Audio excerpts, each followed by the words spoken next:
Morning. Thank you, Frank, and thanks for the Mid-Atlantic United Methodist Foundation for inviting me to do this. This is something that, as the trustees of the Baltimore Washington Conference, we have a lot of questions about cemeteries and see a lot of opportunity for people to think more about their church cemeteries, their cemetery associations, and how they can best be served.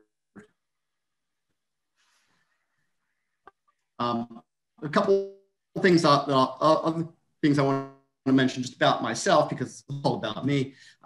Just they're going to be trustee of Lovely Lane of my local church. We also manage a 33-acre cemetery with over 400,000, over 40,000 burials, including one Frank Asbury.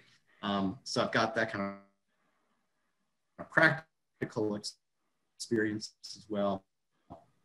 In addition to a fun fact that some people might know, working as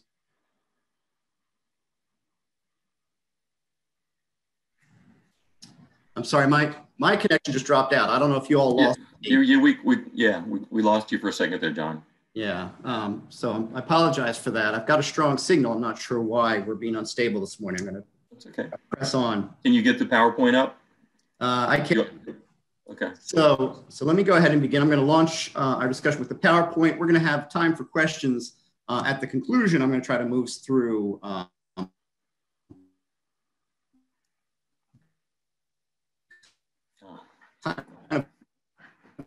broad-based material. We may have an opportunity to come into detail.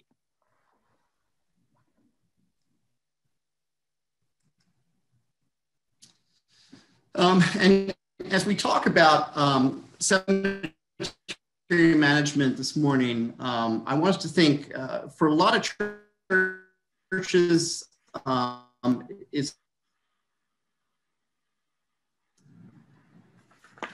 sorry, I'm not sure why we're getting these dropouts this morning. Okay, let's even get your screen up. Yep, hold on a second, Carol. Yeah, we're getting some comments. See if you can share your screen. We'll start with the PowerPoint. There we go. Okay. The other thing, maybe if you have to, you can call my cell phone. I could do the your video through. I could do the PowerPoint going forward. But go ahead. We'll give it one more try, John. Okay.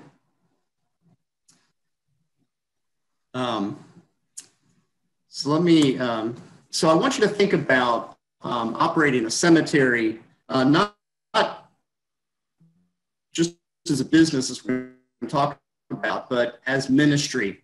And there's really two ministries that were buried in faithful and all kinds of people. And so part of your work in caring for the cemetery is your ministry to the people who are in the cemetery. But then there's also a ministry to the living.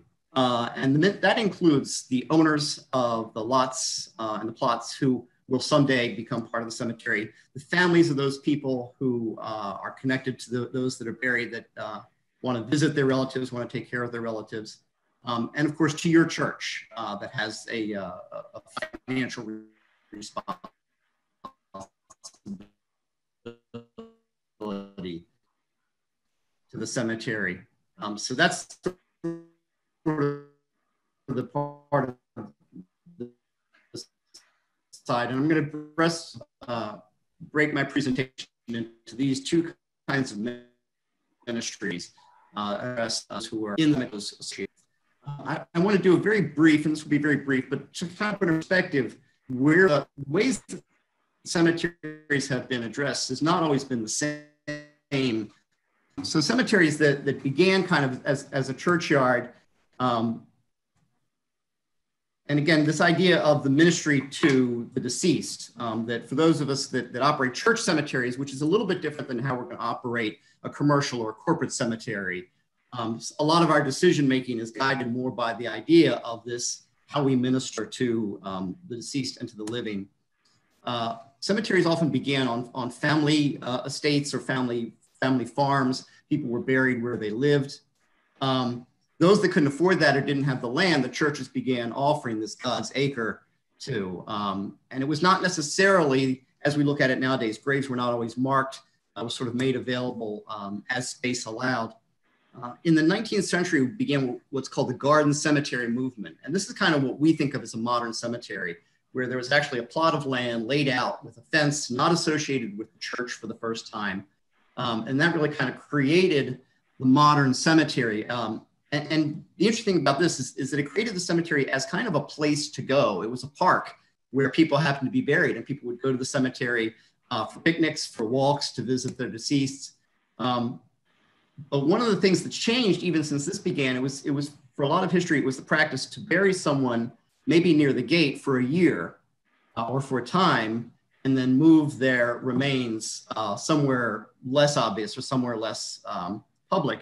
And in fact, we even know from reading the Bible that the tomb that Christ was buried in was a borrowed tomb, and the idea that he would have been laid out for a time until his remains were moved somewhere obscure. He didn't give them the opportunity for that, of course. Today, we have a very different idea of how cemeteries work. We think of them as more permanent than we have through a lot of history. We don't think about disinterring or reusing graves or moving people as often. So we have a very different idea about kind of the sacredness and the sanctity of cemeteries than has historically been the case. So let's talk about how we minister to the deceased, those people who most need our cemeteries. And I want to talk about some basics of burials. Some of this you may well be sure of. Some of this you may not be as familiar with, depending upon where your church is and how much experience your trustees have. So some of this is going to be kind of fundamental, but it's worth touching on. So first of all, let's talk about what a traditional burial is. This is what most people think of as a typical casketed burial, where we're laying the deceased in either a metal or wooden casket. We have what's called an outer burial container. And there's a couple of kinds of those. An outer burial container is a vault or a grave liner. It's often concrete, sometimes metal, that goes into the ground, and then the casket is lowered into this box, and then a lid that is put on top of that. And this protects the casket and the deceased. And these come in a lot of different grades, from not at all weatherproof to, you know, depending on how much they pay the funeral home or the installer, to very, very time-tested and very weatherproof and waterproof vaults. The grave liner is the basic kind. It's often just sort of a concrete box. It doesn't prevent water intrusion. It doesn't really provide much protection against you know, any kind of intrusion, but it just lines that grave, provides kind of a setting for the casket. One of the important things about a grave liner, though, is it does sort of support the ground, so that as that casket maybe degrades, and we're going to talk about some sensitive stuff here, so I don't want to tread on anybody's sensibilities, but there is a reality in dealing with cemeteries. My church cemetery was established just after the Civil War. And so we had a lot of graves were just lined with stacked bricks. So we have a big problem with collapsing graves, very frankly, as those caskets have degraded. And that's something that we have to deal with in our cemetery. So that's why I want you to be familiar with this idea of grave liners. Vaults are the next step up. And again, they come in a lot of different grades. What people are not necessarily familiar with is the idea that you can have multiple burials. You can actually double deep. So you can dig graves double deep, so that you have one casket that's buried twice as deep as you normally would, and then another casket may be buried on top of that, or another vault on top of that. That's one way to kind of maximize space, or if a family has purchased a family plot and is running out of space in that plot, it is actually an option to stack graves within a burial. It's also fairly common for if one member of a couple has been buried in a casket, that urn can be placed on top of the burial, on top of the casket, or on top of the vault. And in that way, you may have more than one burial in that grave. These things I want you to be familiar with, not just that they exist, but it's going to play into what we talk about later as far as complications of record keeping and that kind of thing. Some people also will bury ashes inside of caskets. As you might be aware, cremation is becoming a much more popular method of disposition. In the funeral home industry, I said I work at a funeral home. We're seeing at least a third of our passings now are going for cremation, in some cases higher. So we're looking at how we deal with urns much more than we did in the past. For a lot of commercial cemeteries, they will allow And this is going to get into the idea that I'm going to get into shortly of you setting rules and policies for your cemetery. So a lot of cemeteries will allow ashes to be placed inside of a casket. Maybe the husband passed away first and the wife wants her urn placed in the casket. But they will often charge for 2 rites of burial. So it may only be one grave. You may only have to pay to open one grave, but a lot of cemeteries will still charge for 2 burial rites because there are 2 deceased being placed in that grave, even though it's just a casket with the ashes inside. So that's something to be aware of, and that's going to be a choice that you make with your cemetery, is how you handle those kinds of multiple burials. Another question that's going to come up for you, if it hasn't already, it has at my cemetery, is the issue of green burials. And in fact, there's a Green Burial Society of Maryland and probably of other states. And this is a very common movement now that doesn't want any kind of environmentally hazardous activity at the burial. They don't want concrete or metal vaults. They don't want embalming because they don't want those chemicals in the ground. They want to be sure that the caskets and the remains will return to nature. So this is something that you have to think about for your cemetery. Do you want to establish green burial policies? One of the concerns that we have for this, that we've addressed at my cemetery, is that as the deceased and as the casket returns to nature, that grave is going to collapse. So it seems like a great idea, but you actually have to consider the impact on your cemetery as these graves collapse. You're going to have these kinds of depressions and holes that form. So you maybe will set aside an area of the cemetery where this is allowed, or maybe you'll do a modified situation where choice we've made at our cemetery is we will allow the green burial, but we still require a grave liner. So the casket sits on the earth, but the liner sits over top of that so that the grave will not collapse as that deceased and as that casket returns to the ground. So again, choices that you need to make before you're presented with the question. The other question that you'll have as far as burial or scattering of ashes. Urns themselves, they're just like with a casket. Most cemeteries will require an outer burial container or a vault for urns, depending upon the type of urn. There are certain urns that are manufactured to go directly into the ground. They're a bit more sturdy. They have a bit more weather resistance and water resistance. And so a lot of cemeteries will allow these certain urns to be placed directly into the ground. But perhaps wooden urns or ceramic urns that are less durable, the cemeteries may require that they use a liner or a vault for those urns. Again, there's no right or wrong, and there's not actually a law about that, but it's a policy that you're going to have to think about and make for your cemetery. Likewise with scattering of ashes. The law does not generally allow for the scattering of ashes. They are considered maybe not toxic waste, but a biological byproduct. People like to, you will get the question if people can scatter ashes at your cemetery. That's going to be another decision that you make, whether you allow that, whether you allow direct burial of ashes. There's some cemeteries that have kind of a garden area, and they'll allow the ashes out of the urn to be mixed into the ground and kind of collectively buried in that garden. Again, no right or wrong, but those are questions that you're going to get, and you're going to have to make a decision as the managers of that cemetery, how you handle requests to bury just plain unearned ashes or scattered ashes. You may also get the question of exhumation. Again, we've had that at my cemetery. Be aware that exhumation doesn't happen at the family's request.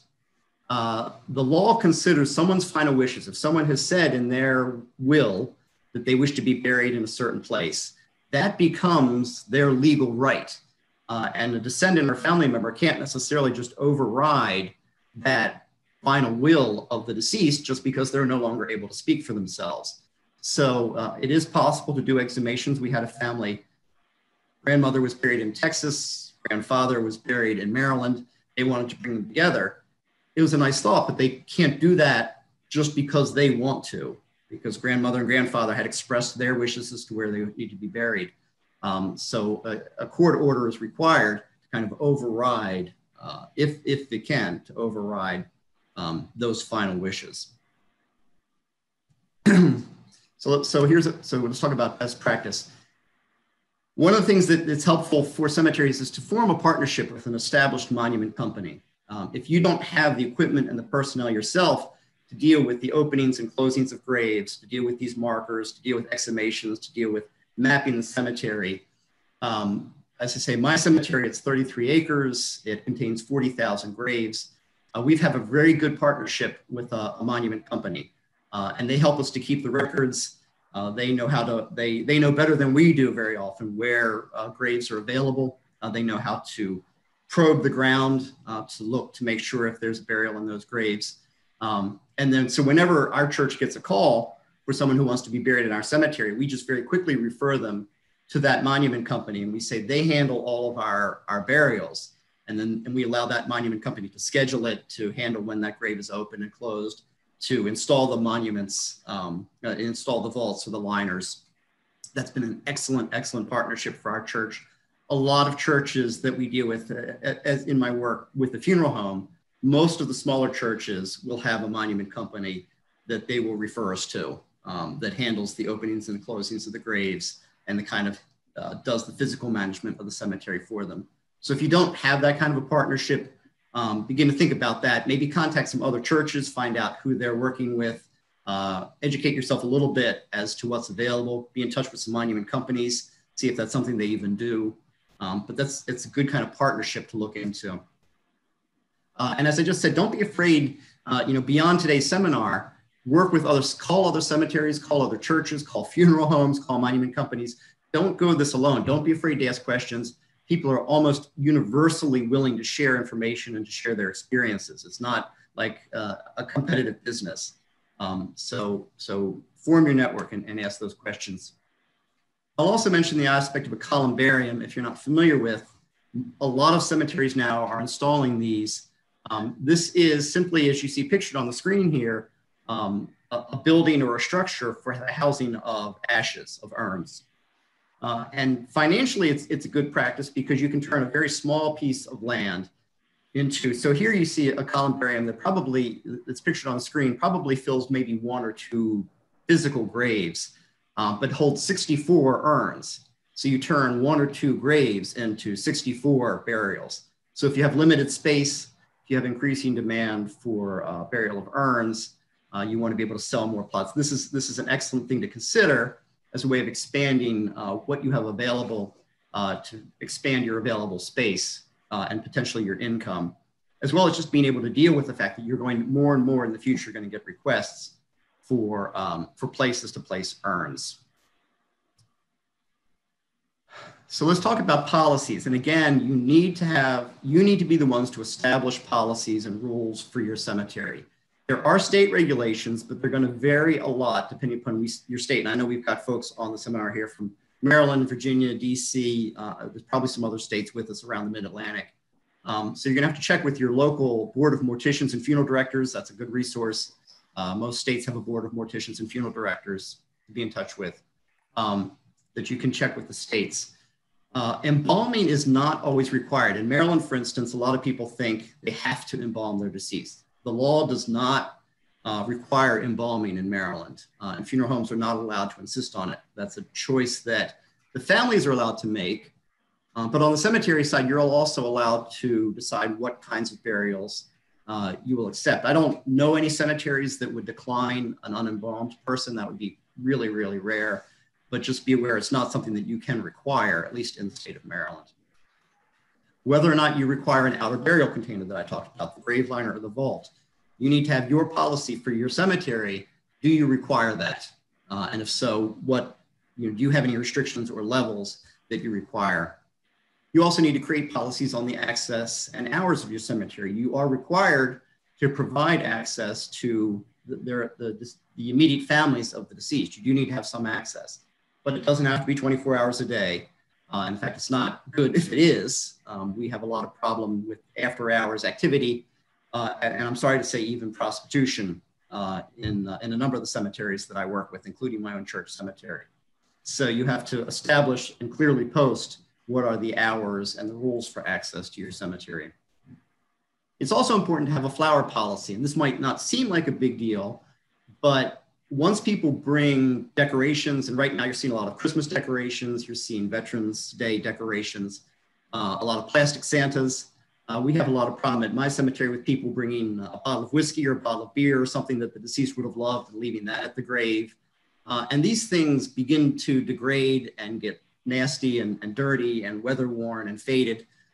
So you need to have an established policy on your website and preferably posted at the gate of the cemetery that says, these are our rules. And after a certain amount of period, we have a right to remove anything that's left on a grave. After 2 weeks or every 3 months, we clean the graves off. Whatever it is, make sure it's clearly posted so that no one can say they weren't informed or that you took away their property without telling them. So it's actually fairly important to have this policy and have it publicly posted as to when you have a right to go in and clean off dead flowers and faded plastic flowers. It's also important to have a policy about plantings. We have a lot of situations where someone has planted a lovely little flower or bush at the foot of their loved one's grave. 10 years later, that's now a massive bush that's choking the grave and blocking other graves, making it impossible to mow, having a problem with roots coming up. So you really need to think about the maintenance of your cemetery, think about the future, what's going to happen with those plantings. So again, for our church cemetery, the policy is simple: no plantings. You can leave flowers, but you may not plant anything at the grave site. We manage what can grow and can potentially be an obstruction in the cemetery. So again, have those rules and those policies and have it posted on your website or at the gate of your cemetery. Best practice: establish and enforce policies for consistent and well-defined operation of your cemetery. Don't leave it to chance. Don't wait until it's a problem. Don't wait to make your rule after you've had the bad experience. Think through these things and have those policies. It is your right. A lot of people think, oh gosh, we've got these families, they own plots, we've got the deceased, we can't tell them what to do. You absolutely can tell them what to do. You absolutely have a right to establish these rules and these policies for your cemetery to the degree that the law allows. What can you charge for? It can be very difficult to make any kind of, or even frankly, to break even with a church cemetery, but it is possible to manage it. So what can you charge for? You can charge for the purchase of a plot or a grave deed. You may sell plots of 6, 8, or 12 graves all together with kind of a headstone in the middle. You may sell individual graves. In Mount Olivet, my church cemetery, we have both. We have entire sections devoted to individual graves, as well as sections devoted to just multiple plots. But understand that when you're selling a deed to either a plot or a grave, it's not really a real estate purchase, but it's a right of burial. So you still are the owner of the land. You're still responsible for it.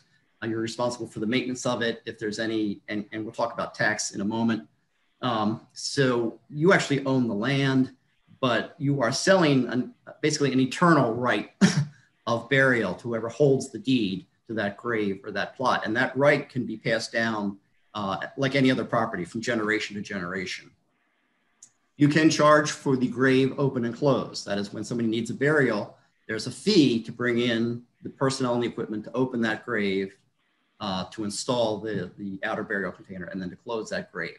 So that's a very common charge. It's usually more than $1,000. The corporate cemeteries that I work with charge anywhere from $1,200 to $2,500 for that kind of thing. This is an odd little subset, but I mention it because it's something that my company has specially set aside for infant burials. As to whether or not you do that at a full charge, out of consideration for parents, we actually do not charge for infant burials up to a year. If parents have lost a child under a year, we don't charge them. Now they're still gonna have to pay a funeral home or a casket company. And if it's an outside company that does the grave open and close, there'll be some responsibility for that. But we don't charge on the church side for that. And that's the kind of decision you can make. And then another one, and I know that a lot of you have questions about this, and this is one of the things if you heard us talking in the beginning, Jack is going to talk in more detail about this towards the end of our presentation. But you can also charge the families for a perpetual care fund or a cemetery fund. And there's a lot of, so my best practice here is put it in writing. Whatever you have, whatever these purchases are, of the grave, the lot, the open and close. Make sure these are contracts, these are legal transactions. Make sure you have these in writing, make sure you have the physical deeds, make sure you're keeping records of those deeds and who the owners are. Because several generations down the line, you're gonna have to prove if somebody has a right to open that grave and be buried in it. So get everything in writing. Coming back to this idea of a perpetual care fund, a lot of families misunderstand this to mean that they're guaranteed that their grave is going to be taken care of in perpetuity, forever. And that's not actually how the term is recognized. And I have a quote on the screen here from the International Cemetery Cremation and Funeral Directors Association. Again, Jack will address this in more detail a little bit later, but understand that it is not meant to be, your grave will never need maintenance. And then there's also the cemetery fund, and that actually can be a little bit different. And you see here, very often the difference is that income from the perpetual care fund may be devoted specifically to grave maintenance, whereas the cemetery fund may fund other things like the trees around the cemetery, general lawn care, repair of the fence or gates, the roads of the cemetery, infrastructure, those kinds of things that may be part of the cemetery fund. And many, if not most churches, establish a cemetery fund and require a donation to that cemetery fund as part of the burial. So I know you've got questions about that, and we're going to come back to that topic a little bit. Let's talk also about the monuments. Again, something you should establish rules for, whether your cemetery allows standing, and for most of us, this is going to be a ship that has sailed a little bit, because most of us aren't starting new cemeteries. But whether you allow standing gravestones or you want them to lay flat, a lot of modern cemeteries are requiring flat stones so they can mow. It makes it a lot easier and a lot cheaper to mow if the mowers can go right over those flat markers. But again, you can establish rules for your cemetery. You may establish rules, and particularly for those of us on the church side, that monuments need to be in good taste. Will you allow nude statuary? Will you allow images? More and more people are putting pictures on headstones. There's just the potential for abuse of this. Not that I've seen a lot of it, but it's something to think about. Is the monument safe? Does it encourage people to climb on it? Is it an attractive nuisance, as we say? Is the monument sustainable, or do you see from the beginning, this thing is going to start to fall apart? It's not well constructed. Is the monument respectful to the other graves? For instance, as I mentioned, our cemetery includes the Bishop's Lot, which has a lot of founding preachers of our denomination, including Francis Asbury. And we generally won't allow a monument that upstages Francis Asbury's. It's going to make his look second rate, right? So we're going to have some kind of limits on what kind of monuments can go. And then foundations, in terms of the foundation under the monument, how that you have a requirement for such a thing, how stable that is, that prevents the headstones from tipping. This is a problem. We get a lot of complaints about this in our church, about fallen monuments. And you probably get a lot of questions about that. So what are your responsibilities for headstones, monuments that have fallen? And so I'm going to pose this to you in a series of questions. Who owns that monument? Did you pay for it as the church? Is that your monument? Or was it purchased from you, or was it purchased from another vendor? Almost certainly that answer is going to be, it was purchased from someone else, probably a monument company.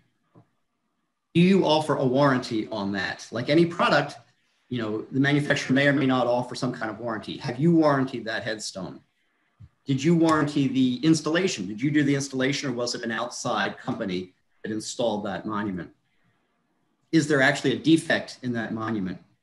All this is kind of made to put you in the mindset, because these calls put you on the defensive. People call and complain that their loved one's headstone has fallen, or that there are too many fallen headstones in your cemetery. And your reaction is to get defensive, to be concerned that you don't have the money to write these. So first of all, you have to understand that it's, for the most part, it's probably not actually your responsibility.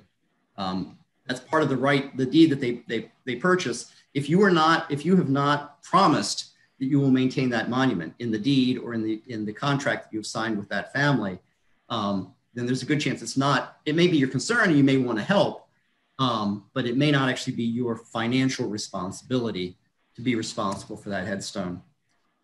It's also just true that there is a natural settling and shifting. In some cases, as caskets degrade, if they do, the ground is going to shift and those monuments are going to fall. Particularly in older cemeteries, we've got many, 100-plus-year-old burials. These things happen. Corporate cemeteries, if you look at the big corporate cemeteries, they're going to take care of this. They've got their own grounds crew, they've got bulldozers, they've got, resources. They're trying to sell property. They're trying to profit from the cemetery. So if you go to these big corporate cemeteries, yes, you're going to see every headstone upright and taken care of, and they're going to take responsibility for fixing that because it's in their best commercial interest to present the cemetery that way. As a church, we have different priorities and different realities, and those realities that we simply may not have the financial resources to hire a crew to write every headstone that has fallen over 100 years. You need to think about that. One common practice among cemeteries, church cemeteries, is that when a historic marker falls, it's very common to just take that and lay it flat on top of the grave rather than try to reset that monument. And eventually, they will settle and sink, but that's a standard practice is to lay fallen stones flat on top of the grave. So keeping an eye on the time, I know I'm talking quickly here and you've got questions, but I want to allow time for those questions. So let's talk a little bit about the ministry to the living. So the management of our cemeteries, and this is difficult for churches that already have their personnel stretched between trustees and finance and staff parish and all the other committees that people tend to get on. But a cemetery requires a certain amount of management.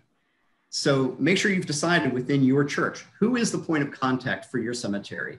Whether it's one person or more, but there needs to be a defined point of contact. And understand that can be fairly short notice. Family can suffer a loss and they can need to bury that person within 3 days. The average time that I experience in the funeral industry between passing and burial is 5 days. So this is not something that you can take a message and get back to them next week. The standard is that someone is buried within 5 days of their passing. Oftentimes it's less. So understand that you're entering into a very short-term, time-sensitive need here. Once someone passes, your church has to be able to respond to that pretty quickly. Who is responsible for the groundskeeping of that cemetery? It's obviously the first answer to that is going to be the trustees, whether it's the church trustees or if you have separate cemetery trustees. You do need to take responsibility for that. My cemetery, again, it's large, it's in the middle of a neighborhood. We have trees around the outside and we get fairly common complaints from the neighbors, not necessarily justified, but at the first chance of a fallen branch, or if they feel like a bush has grown and is blocking the street, they will call the city and the city will impose a daily fine on us. And I mean, every day there's a fine until we take care of that overgrown bush or fallen branch. So you need to be conscious of that groundskeeping as a public property. Records keeping, I alluded to this earlier. You really have to be on top of keeping the records of those burials, of who has purchased plots. As a conference trustee, one of the things that we most often deal with as a church closes with a cemetery is, okay, well, where are the records for who is buried in that cemetery and who already owns deeds for burial in the future? And very often we're unable to find those records. So as a conference trustee and as a church member myself, I cannot urge you strongly enough to be serious about this record keeping for your cemetery, both for who is already buried, but equally importantly, who has a right to be buried in the future, who has already paid for plots or lots or interment rights in your cemetery.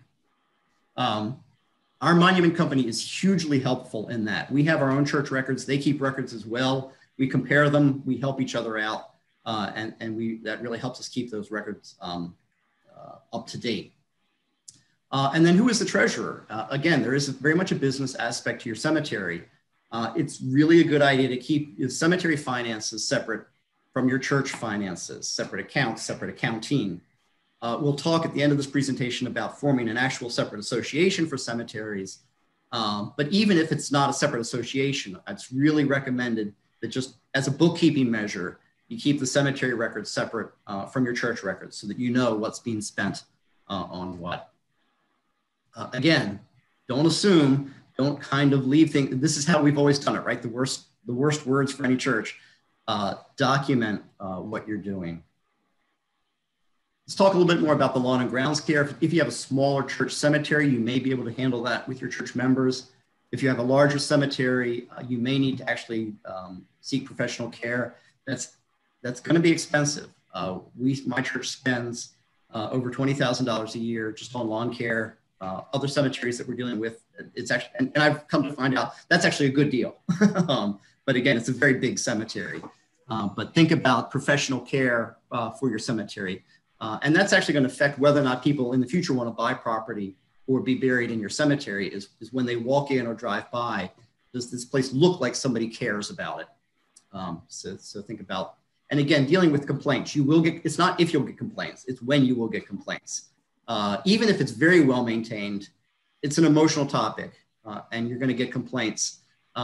So just be prepared for the topics we've talked about. My response is always if someone calls to complain, I understand, I sympathize with their complaint, I appreciate their concern. We have a volunteer work day at the first of the month. If they'd like to come out and help us maintain the cemetery, we really would appreciate either their financial donation or if they would like to show up for our work day.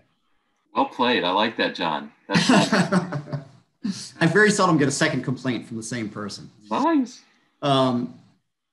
So with this in mind, it's a good idea to keep your landscaping simple and easy to maintain. Minimize the amount of trees that you have on your property. Keep bushes, to the sides. Avoid water features and lakes and whatnot unless you really have the resources to care for them. There's one cemetery that told me about. They have very special plantings that represent the different areas that becomes financially burdensome to actually sort of maintain these kind of special. Again, if you're a big corporate cemetery, you can have the Peace Garden, you can have St. Joseph's Garden, you can have all these kinds of different areas. But if you're just a church trying to maintain the cemetery, simplify what you've got. Again, the record keeping, I cannot stress this enough. Now, if it's complicated enough, there are services that you can use to keep records. Some of the software I'm going to list here, Plotbox, CIMS, Cemetery Find, they will offer you software packages that will both help you maintain the burial records, and actually the physical locations. Some of these services, they offer a GPS feature. And either they will teach you how to do it or they will send somebody out to your cemetery and they will give you the GPS coordinates of every grave. That expands a lot depending upon the size of your cemetery as to whether or not that's something that you can afford, but it's something that you can investigate as to whether one of these kind of software packages, and generally these require kind of a monthly fee after you buy it, but they also will help you with billing, with keeping track of deeds, with keeping track of opens and closes and monuments, and they'll help you generally manage the cemetery. We actually just use a spreadsheet. We've got 100 years worth of data entered into the spreadsheet. So as long as you're diligent and detailed and stay on top of it, you can do it simply with spreadsheets and with good bookkeeping. But it's worth looking into these services if you don't have people who are proficient in these kinds of record keeping. You do have a legal duty. Now here we get beyond good stewardship. You do have a legal duty to track deeds and rights of burial. Once you have sold that property, and a deed is a property, a right of burial is a property. Once you have sold that, you have a legal obligation to maintain the fact that you have sold that right of burial, that deed. As these go through the generations, what you will find, as we have found, is that someone's going to say, hi, my grandfather purchased this deed. He's dead. My mom and dad are dead, but we want to use this grave. If you really know the family, and a lot of times within churches, you may know that family well enough, but if you don't, you are actually going to need some kind of proof that they are the people legally responsible to assume that property. We will often ask for notarized letters from the parents or from relatives if they can't find that original deed. We, of course, have a record of every original deed. We've got a copy of those deeds. We've got a logbook of deeds that have been sold. So if they can't present you that actual physical paper deed, they're going to need to offer some kind of proof that they have the right to be the ones to use that grave. That can be a complicated thing. I can't offer you a clear and cut and dried path to that, but just know that you don't necessarily take someone's word for it, that they're the right, because you may have, and we see a lot of families that don't get along well. And so this brother may say, well, he has the right to this burial. And then a year later along comes the other brother who doesn't talk to him anymore and says, no, that was I inherited those graves, they're mine. And that's a position you don't want to be in. And the note here, in the United States, burial plots are generally considered to be eternal. They don't expire just because they were purchased in 1908. Financial stewardship, Generally, cemetery property is tax exempt under property tax, but not all of it may be. My cemetery, for instance, has a caretaker's house on the property. That caretaker's house is not tax exempt because it's not a church, it's not a place of worship, it's not a burying ground. So we still have to pay property tax on that house, including utilities. And in Maryland, we paid the stormwater fee, what's commonly called the rain tax. I spent years dealing with rain tax because they would charge us for the rain that fell on the driveways, on the house, on the fencing, on the, you know, they did a satellite map and would only exclude the green grass. In the city of Baltimore, that's actually changed a little bit. We finally gotten the law changed so that cemeteries in the city of Baltimore are completely exempt from the stormwater fee or rain tax in Maryland. It's different county by county. And then you also have to consider insurance for your cemetery. As you have the public on that cemetery, as I said, you may have shifting ground and opportunities for people to step in a hole and twist their ankle. So consider your insurance liability for having that cemetery open to the public, for having workers working in your cemetery, either doing landscaping or grave installation. Again, I touched on this best practice already of keeping your church and cemetery separate. What's your sources of income? Sales of lots, of the fees that involve being in actually conducting the burials, the opens and close. And yes, you can add, if your monument company says, we're going to charge you $1,200 to open and close that grave, you can charge the family $1,400. You know, it is okay to have that little bit of markup for your church's maintenance and administrative fees and all the work that your church does to keep and maintain that cemetery. We're going to strongly, and again, I say strongly, encourage you to create some kind of endowment or fund for the care of your cemetery and to work very hard to not spend down that endowment or fund. And we'll talk more about that and answer your questions about it.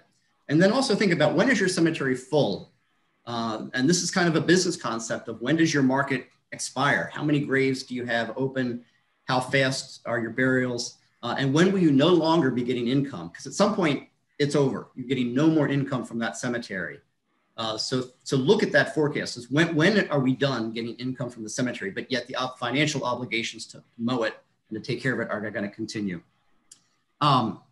So at this point, I do want to introduce Paul Eichelberger, who I think was introduced before while my internet was going in and out, our treasurer for the conference and CFO, as we talk a little bit about independently incorporating your cemetery association. So Paul, can I invite you?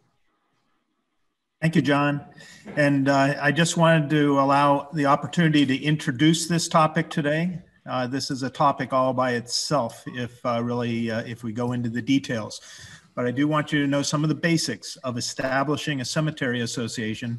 This is a question that the district offices, the district board of location and buildings, and the conference trustees often get from churches. And it comes from the conversation that John presents, and that is that for some churches to raise the level of attention that you might want on your cemetery and to do the financial separation with the church, care separation from the church, it might be very appropriate for you to do to coordinate the establishment of a cemetery association to achieve those goals.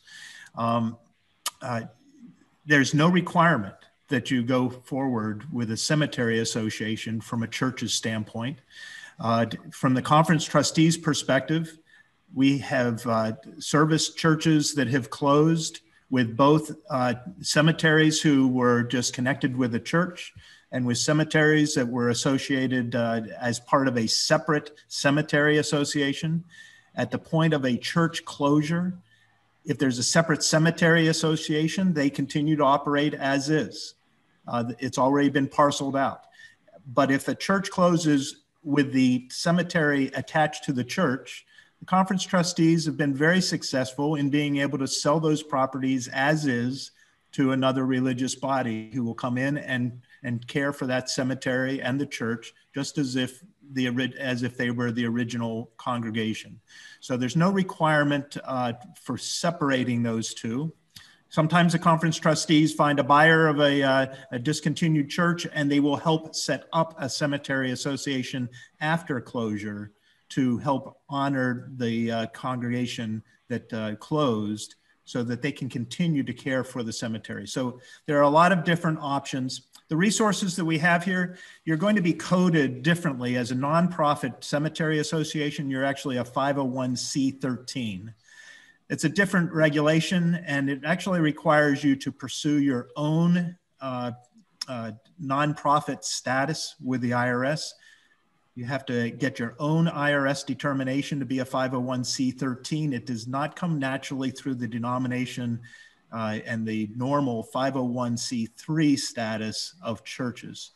And there's a very good resource that the Georgia United Methodist Foundation has established. I would point you in that direction. Take a picture of this screen and write down the link.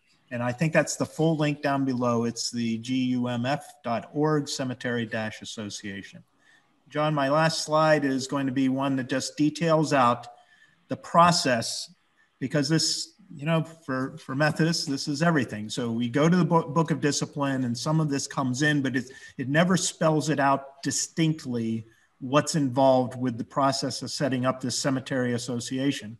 So I just want you to know that you start with contact with the district superintendent and the district board of locations and buildings. This is like a land project, purchasing, transfer. This is where you're heading. So those are the two primary contacts for telling people that you have this intent to form a cemetery association. It will require a charge conference. You will have transfer of property and funds that are involved in this. So you do need to be authorized by a charge conference.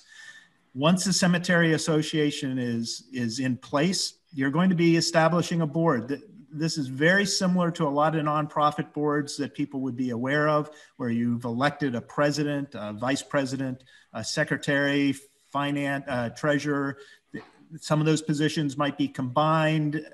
You have members that can join an association. It gives the opportunity for members to be people who are not even part of the congregation to participate in a cemetery association, especially if they've moved away from the area and they have loved ones buried there. They might have continued interest in a cemetery association rather than actual participation on church committees. And then there are several registrations and filings that you need to be aware of.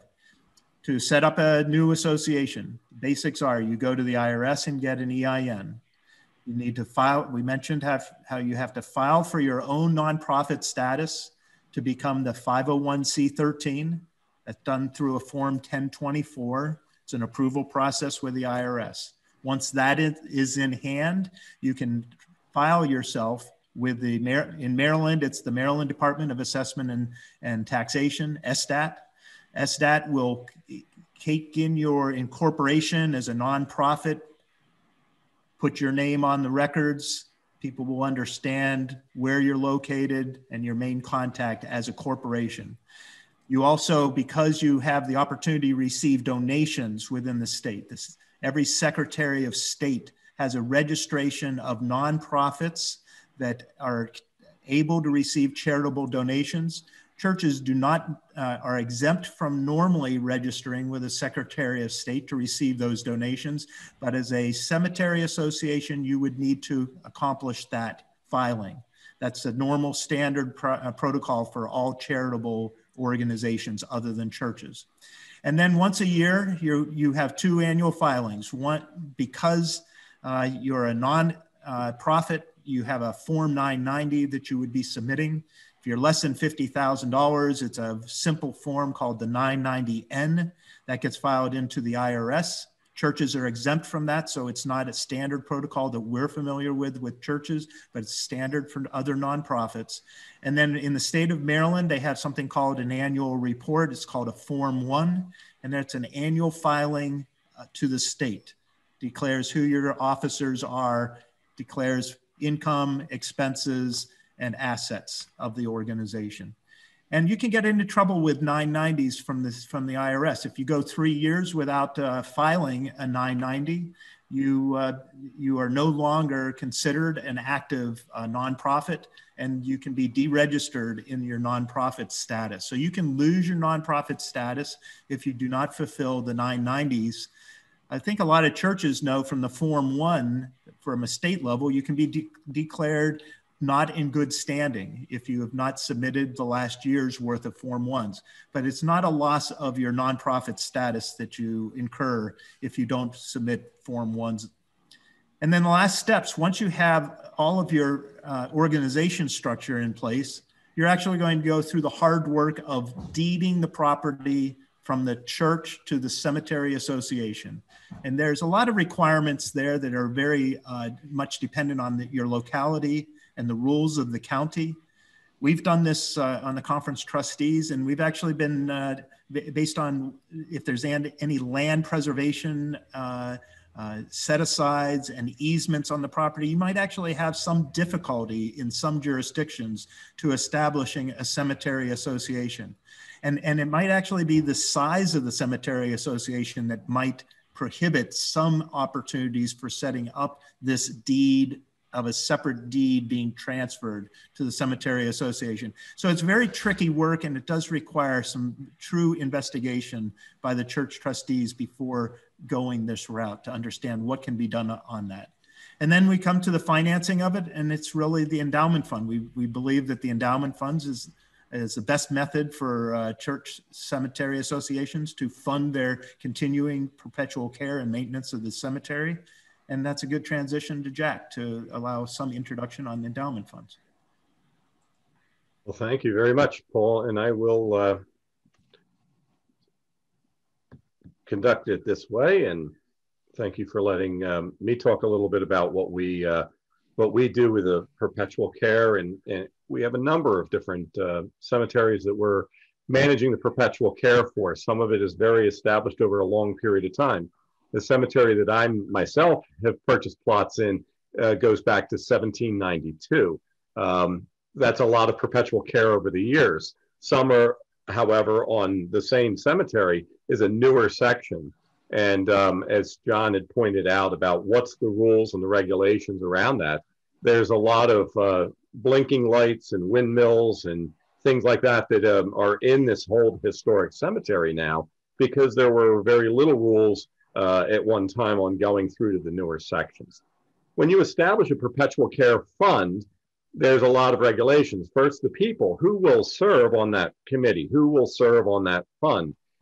If it's an endowment of the church or if it is this perpetual care trust, those decisions need to be made. It's who will serve and how is that decided?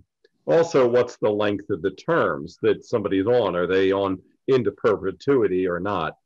The responsibilities of managing funds under any best practices in any way that you're going to manage resources that are not your personal resources for a group have to be guided. And the policies, as John pointed out, are very, very vital.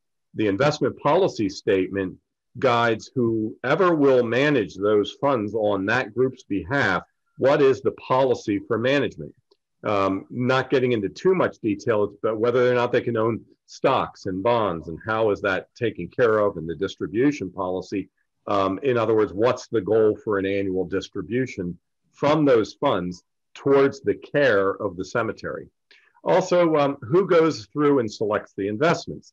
That's guided by the investment policy statement, but it needs to have the performance monitored also by this group. If something is not achieving the income goals needed for the cemetery, does an investment need to be changed?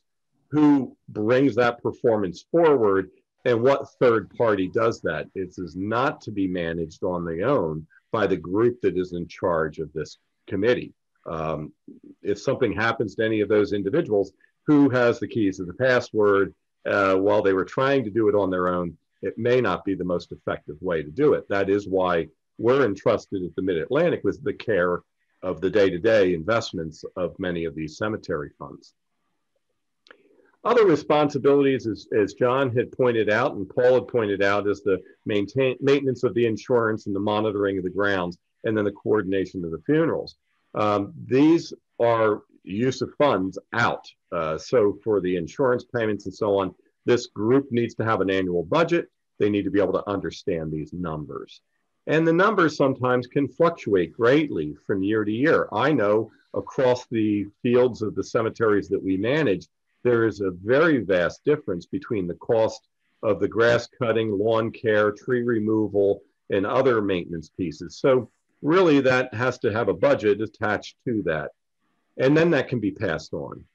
The funding, is it coming from existing assets, is the transference. And this is where Paul pointed out, you're taking it from the church and you're moving it into a perpetual care trust. That may have tax implications for the longer period of time because of certain exemptions that churches are allowed in certain states versus an IRS 990 filing exempt organization, as Paul pointed out. So sometimes you can need really to explore this because giving up one may cost additional funding that you did not anticipate in the other.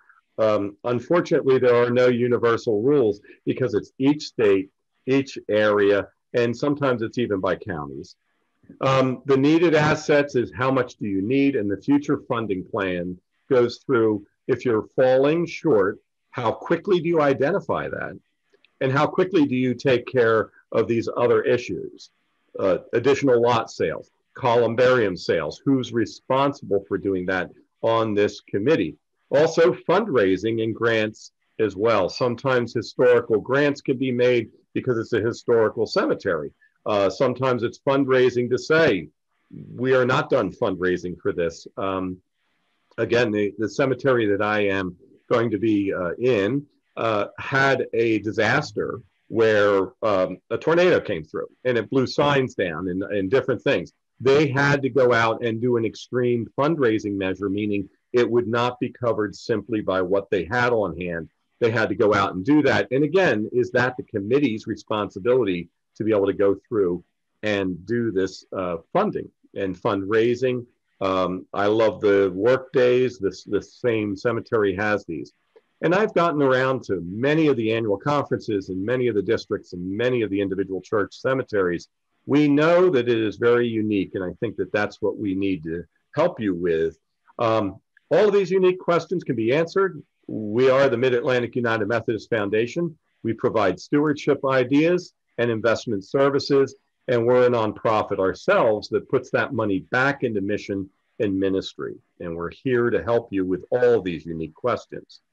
Thank you very much for letting me share some of those times. I know we've got a lot of questions to get to. Thank you so much for hanging in. I see we have lost very few participants throughout this, so this must be an important topic to you. So I'll turn it over to the other panelists to answer some of these questions. Thank you, Jack. Thank you, Paul. Thank you, John. Annabelle, can you read some of the questions? And before we do that, I just want to make sure, John, so we lost the movie. Was that Serial Mom that you were in with Johnny Depp? Is that correct? Or what movie was that? That was Crybaby. Oh, Crybaby. Okay. You can also in Serial Mom? I am. There's a couple of sightings there. Oh, good. Well, I know these are the important things, but now we've grown to 90 participants right now, so we're getting more. So, Annabelle, I'll turn over to you to start reading some of the questions out. Thank you. Sure. So there's a question about whether in Maryland there are regulations or requirements for having a columbarium on church property as far as licensing particularly.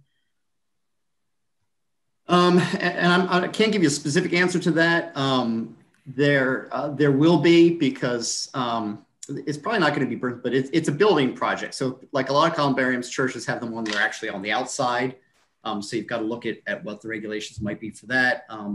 Building it on the inside, probably not as much. So I don't have a specific answer to that, but it's again, another topic worth investigating with the State Board of Morticians and Funeral Directors. I would second that with John. We had a cemetery that we do manage a trust for. They were just about filled, but they had these wetland areas or areas where they could not go down, but they could go up. And fortunately, they were able to build 5 columbariums and a reflective garden.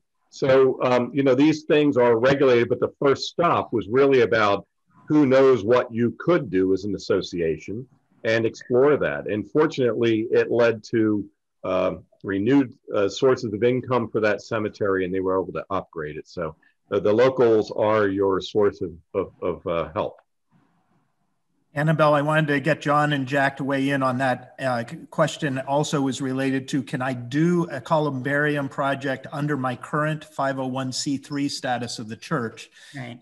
And I believe the answer is you do not need a separate 501c13 status to be able to do a columbarium project. Is that correct?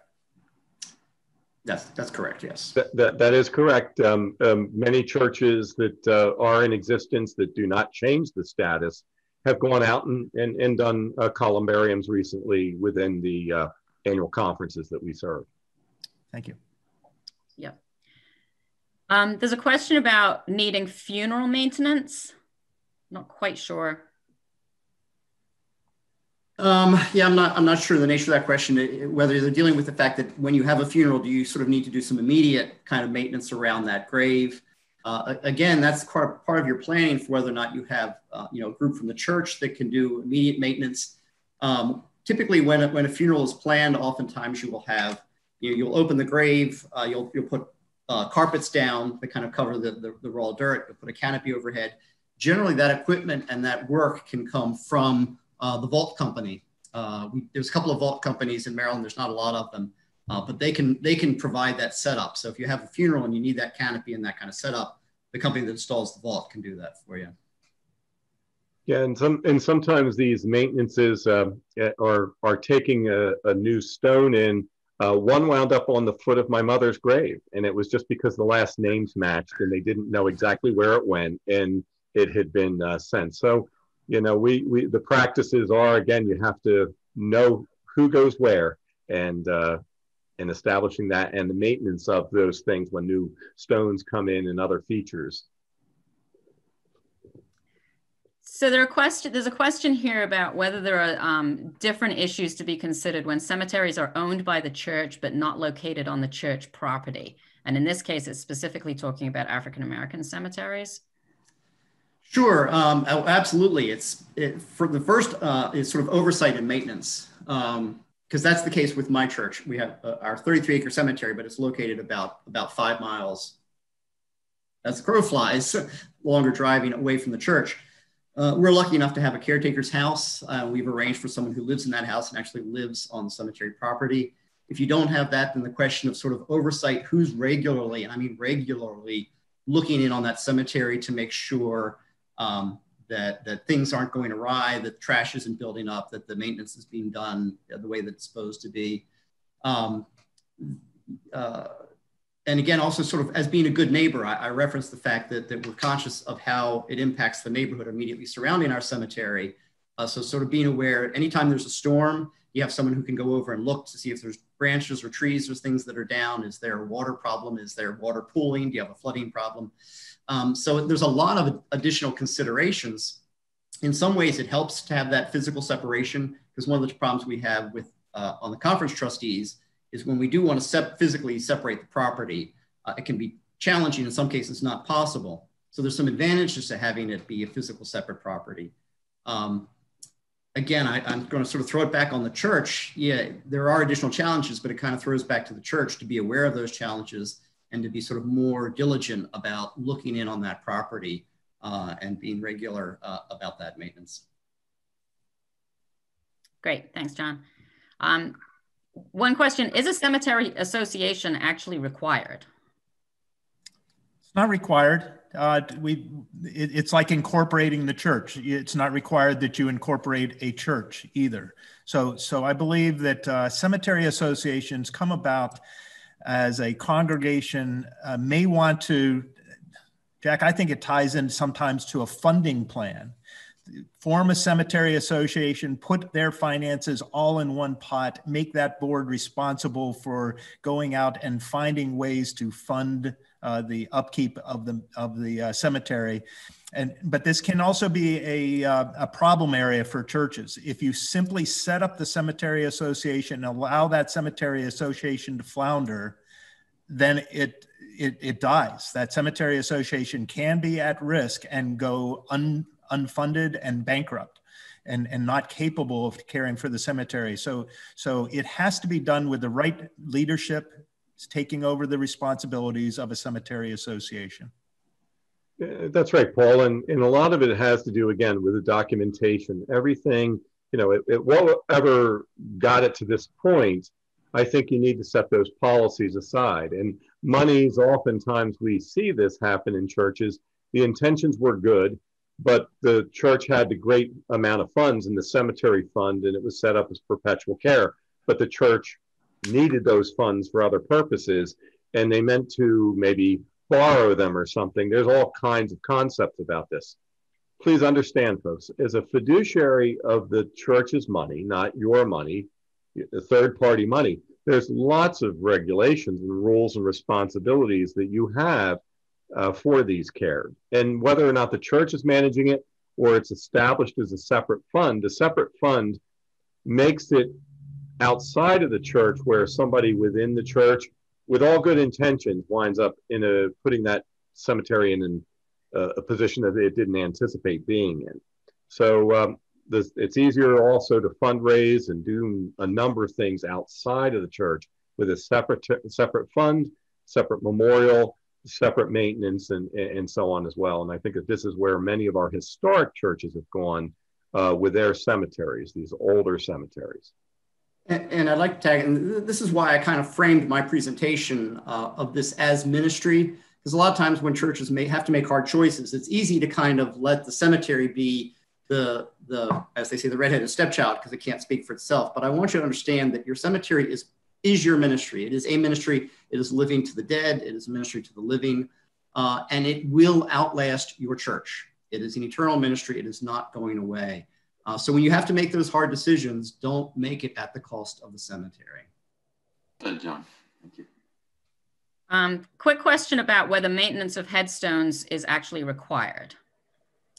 So again, part of it can be what have you promised? And this is why, again, I urge you to document, especially going forward, if it hasn't been done in the past, but going forward, what have you promised? If you've promised to maintain the headstones, then yes. If you haven't, then it's not necessarily a requirement. But again, how you sort of present your cemetery and whether or not that continues to be an attractive place for people to visit, to donate, to fund. We're talking about fundraising too. People don't want to give funds to something that appears run down and poorly cared for. So if you're going to do fundraising for your cemetery, either church, cemetery, or association, then you want to consider how the presentation of that. So unless you've promised it, no, the maintenance of those headstones is not required, but it may nevertheless be a good idea. And people will step up and help fund these things. We had a donor recently that contributed a large sum of money, facing the fact that they were nearing the end of their life and they were going to be in this family plot in the family cemetery, and made a large legacy gift for the perpetual care of that cemetery to reinvigorate it and re-engineer it and design many aspects of the cemetery, including the columbarium project. So again, we may not feel like we can ask people for the financial or the physical help that we need, but oftentimes there are people that are waiting for us to ask so they may respond. Never assume for a donor what they will support and not support. Jack, I would also add that for many donors, they appreciate having a separation between the Cemetery Association and the church, because if they really want the fund donation to serve the cemetery, they will appreciate that separation between the two. As you know, Paul, I do a lot of individual donor dialogue. 3 things they worry about is what are your policies and how is my money going to be well used? Or what's your fiduciary requirements if I were to give you a large gift? How will it be invested and how will it be maintained? And how can I be assured of those things? That's policy. And you're absolutely right. As people see the change and transformation taking place in the cemetery, it reinvigorates people around an area of focus, and it makes donors more comfortable in leaving their hard-earned money or giving a gift towards a project. Oftentimes that comes at a balancing act, because a church sees a donation to a cemetery sometimes in very negative terms because it's restricted. It can't help general ministry, but do understand it's another funding path for that cemetery. Doesn't necessarily draw back and it still meets a ministry goal from John's point of view. And if I can jump in, that's one of the big things when a donor sees that it's handled properly, it means a lot of times they'll give more, and maybe in other areas of the ministry too. So good best practice. Great. So a couple of questions regarding perpetual care. What responsibility does the Perpetual Care Committee have for attending to the social principles or conference decisions on the types of investments made? Do they have to follow the conference, or can they make decisions separate from denominational conference decisions? As an investor, an investment advisor for the denomination, there's two features. One is the social restriction policies against alcohol, tobacco, firearms, nuclear weapons, for-profit incarceration, and gaming would stand within the church's order. And again, these are within the Book of Discipline as to what is the goal. When you look at it as a separate corporation, if that's intended or not, that would be stated in your investment policy decision as to whether you'd follow the current SRI, socially restricted policies, within that organization when you establish it. It's the investment policy statement for the perpetual care or this individual organization that you're establishing. That's a decision the founders would make. Also, whether or not they wanted to engage in social good. Today, social restriction has been replaced largely in the investment community with investments in and encouraging social good. So these are all things that are, we're happy to talk to you one-on-one in your congregations about establishing these funds, but it is really whatever the individual group needs and the information they need to make a decision when they establish the investment policy statement. Great, thanks, Jack. And a follow-up to that, is there a recommendation regarding what percentage of sales costs be set aside for perpetual care? And is a separate account required, or can it be a separate line item in the church budget? The regulation most often that we see is it's separate line items. I think Paul guides a lot of churches around budgeting. These budget placeholders, whether it is for a church school or whether it's for a specific ministry, whether it's for an outreach, whether it's for worship, we have lots of different funding structures within each individual church. So as a separate line item budget, it also allows a donor to say, I'd like to pick up that bill for the church as part of my commitment, and then realize within the church's funding, that allows the funds they raise to go to not that expense, but because somebody else is offering that to the church. So it's, again, how do you communicate these things within the church, your narrative budget and your line item budget? I think it's a complexity level as well, Jack. So a simple, I'm caring for the grass and it's part of the overall care of the church, gets identified as a line item in a trustee budget. But there are significant cemetery interest in churches that have their own department carved out of the budget, and that's how they deal with that, especially if your income is coming in from any type of an endowment for a cemetery fund. It's nice to show that under a separate department to show how you're funding that department. As far as the percentage, there's not a hard, fast answer to that. That's why I encourage you to kind of look at the lifespan of your cemetery. What is your annual cost to operate that cemetery? How much of an endowment do you need that the income from that endowment is going to meet those costs? And kind of look at the future. How much do you need to fund that endowment to be able to meet those costs? Because eventually your cemetery is going to be a zero income, hopefully 100 years from now. But just kind of look at moving towards a position where that endowment can support the annual costs. What are the benefits of a cemetery association versus allowing the church to maintain the cemetery? Well, I think we've raised some of those concerns already, Annabelle. It's the separation of the responsibilities, it's separation of the funds, it's control of the funds, it's oversight, and it's attention. It's how much attention are you getting to the cemetery? A lot of churches will come to that conclusion if it's been ignored and become a problem. as family members have also transitioned, not everybody may be a United Methodist that is a family member of the deceased down generations, yet they would like to participate in the management, maintenance, and upkeep of this, even though they have a different profession of faith as an individual. And so separation sometimes creates this more open architecture that I don't need to just be a United Methodist in the church to control what's going on, and the family feels other relatives of other different faiths may feel they can participate. I see that as a transition in a lot of small local Methodist churches that were family-based and no longer attending that region. They're not in that area, but they may not even be Methodist any longer, but they want to have a relationship with that cemetery, founding roots back to their parents and grandparents. Sure. There's a question for you, John. If it's against the law to scatter ashes, how can you justify setting aside a garden for this, as was mentioned earlier? So it's against the law to do so without permission or without a permit. So for instance, a lot of people think, oh gosh, Dad loved the beach. I'm going to take his ashes to Ocean City and scatter them. Wildly illegal. You can get permits to scatter ashes on public lands and parks. It's not easy. It's possible. As the owners of the cemetery, you can give that permission. So that's, yeah, and that's something you have control of. Gotcha. Okay, there's a lot of other individual questions coming in, and I'm conscious of the time. We can answer all of those questions individually. You can contact us.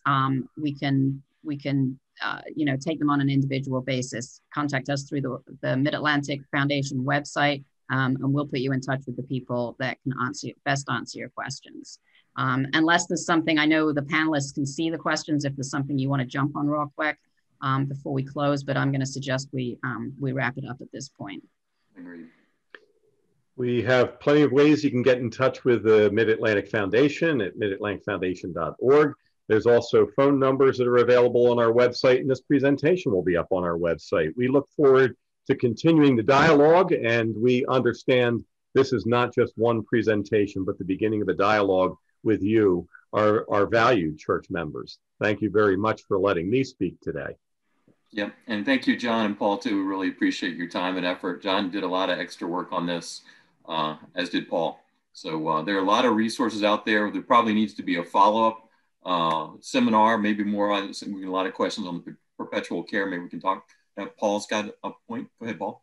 Hey, I'm sorry. I saw one question that I thought was fundamental. Sure. So please. How much do you need in your endowment fund? When I think about endowment funds, I take the annual costs of what you have and multiply it by 20. You multiply your annual cost by 20, and that will allow you to take a 5% draw off of your endowment each year, and that makes that a sustainable amount. So annual cost times 20.